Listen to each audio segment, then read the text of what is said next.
Right, before I start this video, I'd just like to thank Acorn Kia Burntwood for the loan of the EV6 GT. I had it for a couple of hours and I couldn't really have done this without their help. As I've said probably in previous videos, I've been buying cars with them since 2005 and I find them very good for both new and used cars. The staff there that I've known since 2005 who are still there. So I'm sure they've got some used EV6s if you want to go looking. There's plenty on the website. I'll put the links in the description. Because of the limited time of making this video, I had to really rush through what I was trying to get done with the video. Although I had 3 cameras and 1 audio recorder source, I had issues with 2 or even 3 of them sometimes, and one was interference from something that was making a clicking noise on the audio.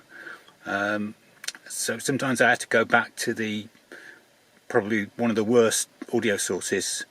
I mean, I'm still legible, but I mean, I could do better if I had more time and better equipment, which I need to get.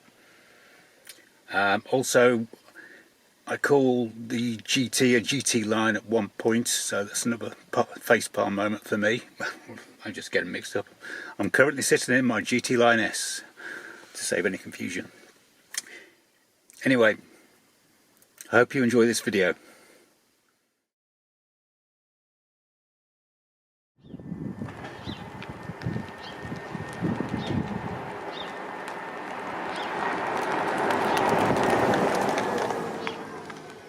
Hello and welcome to another episode. Today I got something special. It's the new EV6 GT. You can see the differences between mine and the GT. It's got a different front grille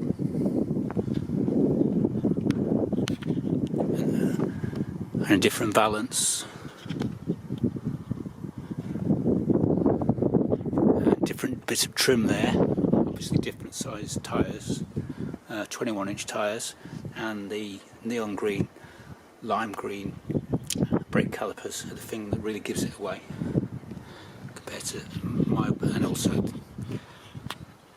wheels difference. And then looking at mine, you can see that the GT Line S has got the different balance on the fronts, different trims across, and the grille slightly different again.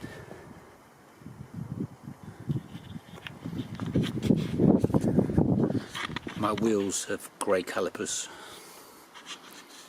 And then working around the back,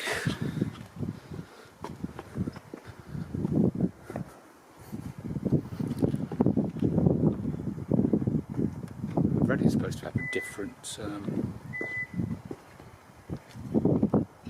spoiler, but it looks the same to me.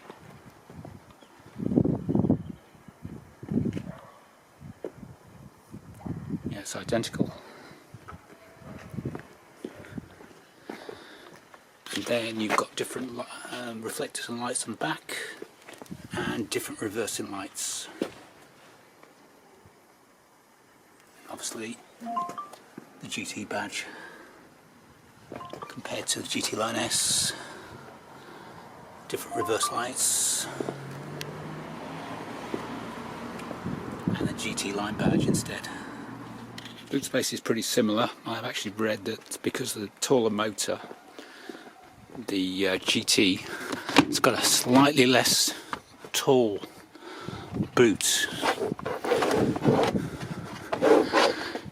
So the giveaway will be in the back seats, where that lid actually comes up to.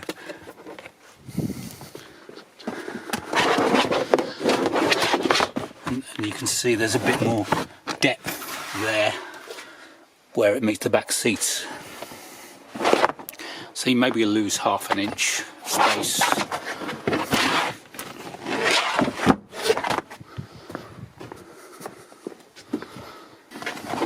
Not really a lot in it.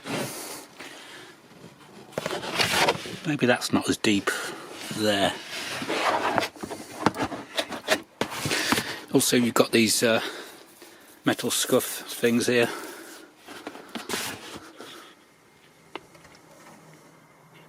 Then the other main difference is the GT mode badge, lime green stitching.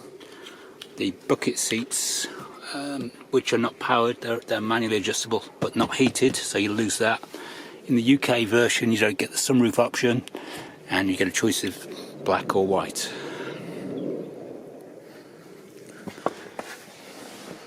The rear seat is still heated though. Apart from that, I think it's the same.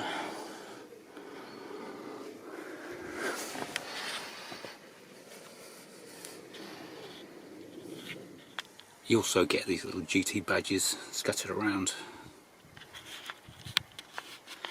I also noticed that the seat controls are no longer those touch sensitive things which you would put on by accident. They're actually buttons now. That's an improvement. That's good. They listen to the feedback.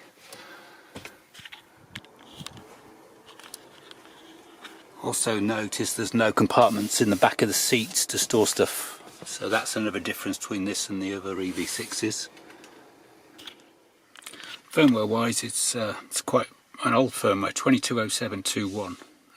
There's a few differences in the menus. If you go into settings and you go into theme layout and split screen, you'll see there's a maximum power output mode screen which you need to have switched on, and that gives you manual control over battery conditioning in theory. I did try it but I couldn't get it to come on. Then if you go into radio, there it is, and you've got that button.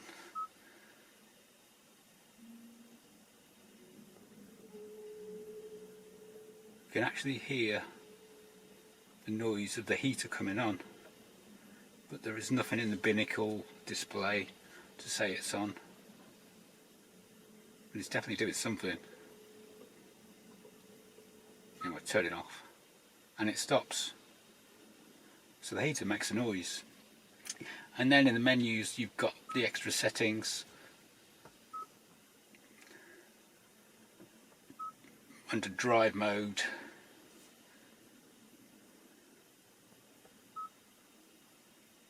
where you can change the motor and the steering, suspension, electronic limited slip differential, stability control, and those are all configurable. And saver per driver.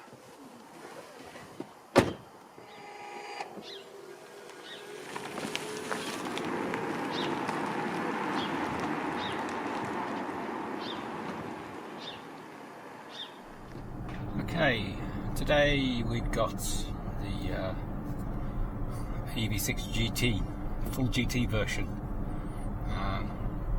It's very nice, but it's as I say, it's lacking a few things that the GT Line S has got, like the sunroof, heated seats, and electric movable seats.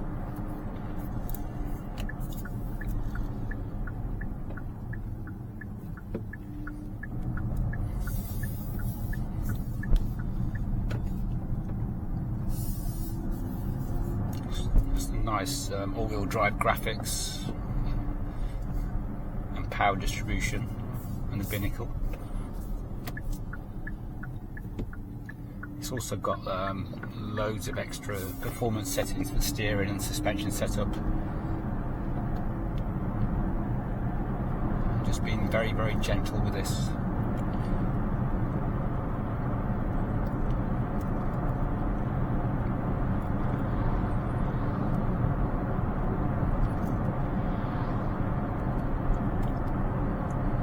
Until I get on a fast road, this is probably the slowest you're going to drive it.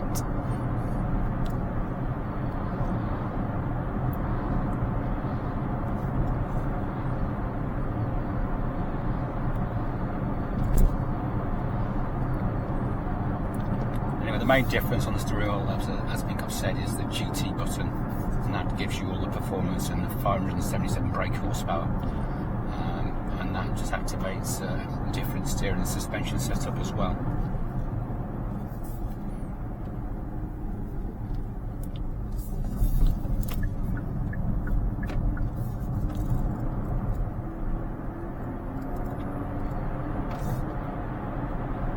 moment we're in eco mode, so I think we've only got one motor engaged.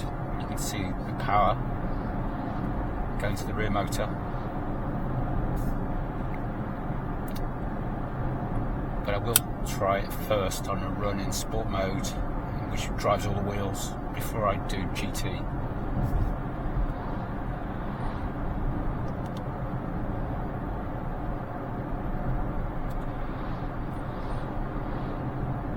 I might give iPedal a boot. No?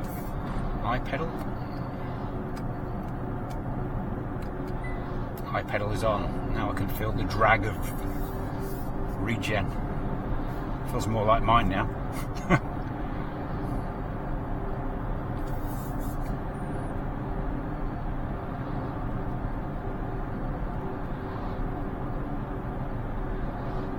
Actually, it's using both motors for regen. I think it's logical, but I didn't know it did. So I never had the all-wheel drive.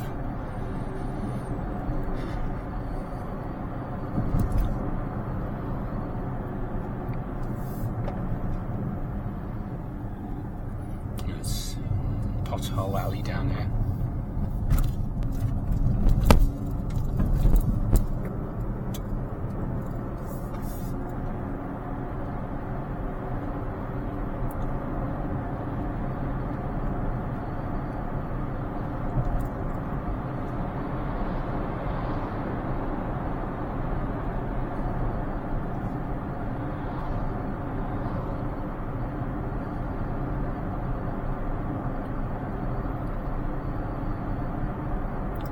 Anyway, I'll pick this up when I do a proper test on the 70-mile-an-hour road.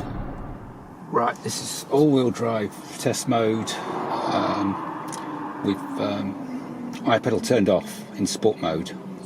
Just see how we compare to GT mode. So we go in a minute.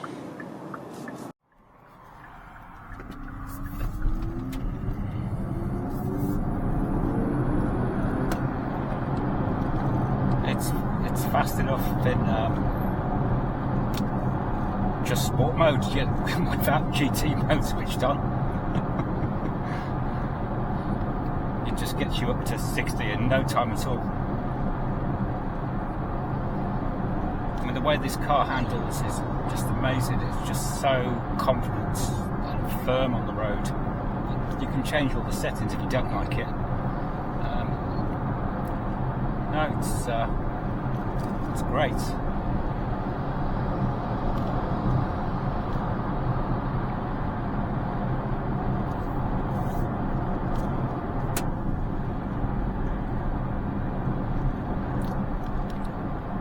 definitely great for overtaking.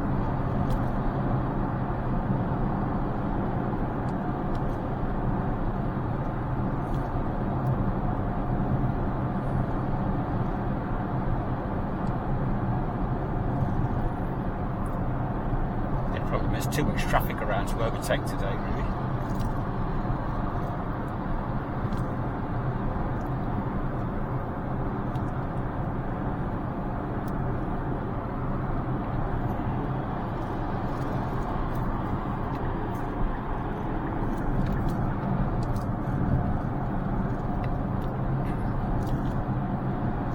It's very familiar if you've driven an EV6, but driving dynamics are quite a lot better.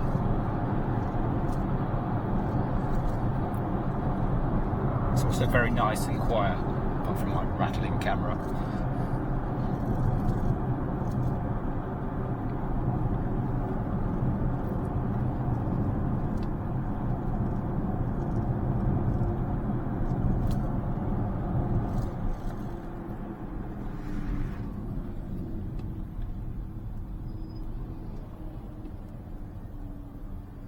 The vehicle to load adapters moving around in the boot as well. Right, here we go, GT mode.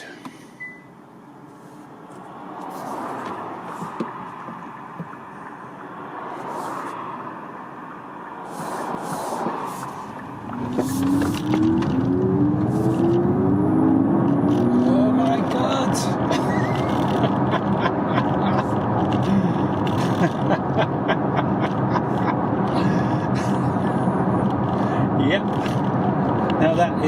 277 horsepower.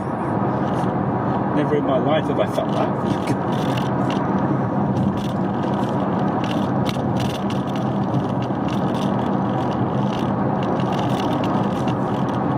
As I said, in GT mode the display goes lime green as well.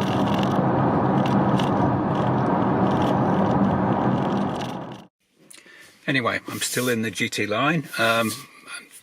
This is what I really think of it. Yeah, it's very fast and has lots of performance and handles very well. But is it worth the extra money? I wouldn't spend the money, to be honest. It's missing things that I like the sunroof and the electric seats and the heated seats. But if you're into your performance cars, it's very good. I couldn't fault it, and it's a great drive. The only downside of the driving is the energy consumption, but I've managed to keep it at 2.8 miles per kilowatt hour. Additional comments about the GT. In the UK you can only get black and white, and they don't often show the dirt. You just got to look at the back GT badge on the one I had. So that's not a good situation to be in. It's not my least favourite two colours. I've had white and black cars before and they've been a nightmare to keep clean. If you have been, thanks for watching.